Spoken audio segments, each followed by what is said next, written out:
Well, g'day and welcome to Dream Design Do TV with Zaki Ameer. I'm your host, Peter Montgomery from the petermontgomeryshow.com. Now, Zaki has done this amazing thing where he built a property portfolio worth $3 million with 15 properties in the short space of 3 years. And he did this with a low startup capital. So, Zaki, I understand, from talking to you offline and also, on the news and everything, that property prices sort of seem to be going up. So just wanted to ask, what should people be doing, or, do you have any tips for people in regards to property prices going up and what to do?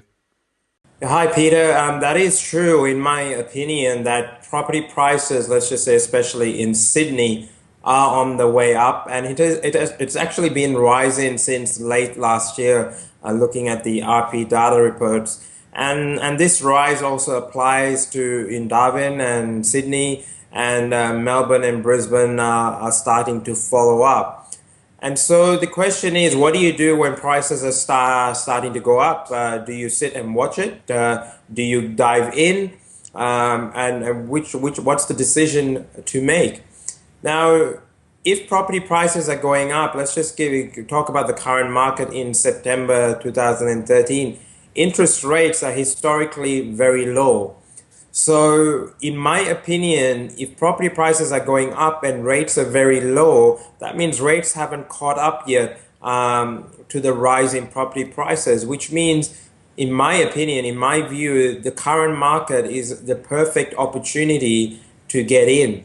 So it's for two reasons. One, rates are very low, and if you, this is general financial advice, so it's different for different people. So you should always get professional advice. But what I'm saying is, if rates are low, then you could fix it, for example, for a period of 5 years at a very low rate, which protects yourself, and you understand your repayments, what they're going to be at least for the next 5 years. And it kind of protects yourself from a buffer of rates going up over the next few years. And if the economy continues to boom and confidence increases, then rates would generally follow, I guess, going upwards.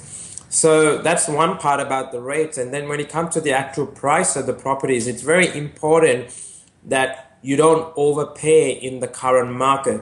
And that's very difficult because consumer confidence is increasing, you might have novice buyers out there who might be just driving prices up. And you want to watch out for that you've done your market research, you've understood what the most recent sales are. And if you do overpay, you do not want to overpay considerably. Because the issue you're going to rise is, one, you've overpaid for a property when you might not have needed to if you were able to negotiate or use someone like myself and my team to be able to negotiate the price down.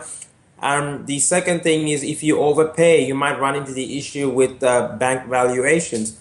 Because if the bank valuations come in low and you've overpaid on a property, then the difference between the valuation and the purchase price, you're going to have to come up with that capital. So it's very important, I guess, when the market is going up, it is a good time to jump in. And I feel if people buy at the right price in good growing areas with good rents and cash flow, you will turn out to be a winner over a period of time, because property is a long-term investment. But it's important that you set your price right and you do your research. Okay, so Zaki, just in summary, then it is a good time to get in when property prices are going up, but you've really got to do your research, make sure you don't overpay, and if you can, to get someone like you who's a professional in this and does this every other day to maybe negotiate that deal for them. That's right, Peter. Excellent, man. Well, I look forward to catching up next week. I'll see you then. Thank you.